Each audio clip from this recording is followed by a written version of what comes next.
আপনারা জানেন যে এই যে ময়লার স্তূপ, আজকে প্রায় বছর ৩-৪ ধরে এই ময়লার স্তূপ আমি নিজ ব্যক্তি উদ্যোগে আমি এই পুরা রাস্তা অর্ধেক ছিল, আমি এই রাস্তা পরিষ্কার আমার নিজ উদ্যোগে আমি পরিষ্কার করিয়েছিলাম মসজিদের মুসল্লিদের স্বার্থে।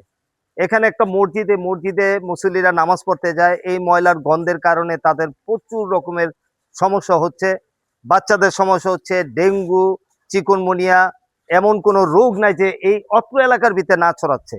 তাই প্রথমে আমি এটাকে টিন দিয়ে ব্লক করে দিয়েছিলাম, কিন্তু দেখা গেছে ওই টিনের উপর দিয়ে ময়লা ফালানোর পরে টিন সহ রাস্তা বন্ধ হয়ে গেছিল গাড়ি চলাচলে। মসজিদের সামনে এখানে একটা মসজিদ হয়েছে, এখানে অনেক মুসলিমরা যাওয়া আসা করে, তার ভিতরে এই বার্গারের গন্ধে কেউই করতে পারে। তারপরে এখানে একটা সুইপারও আসে না, আসলেও বললে রাব ব্যবহার করে, সুইপাররা শুদ্ধ রাব ব্যবহার করে, ময়লা নিতে চায় না, বাড়ির ভিতরে ময়লা নিতে চায় না, ই করতে চায় না।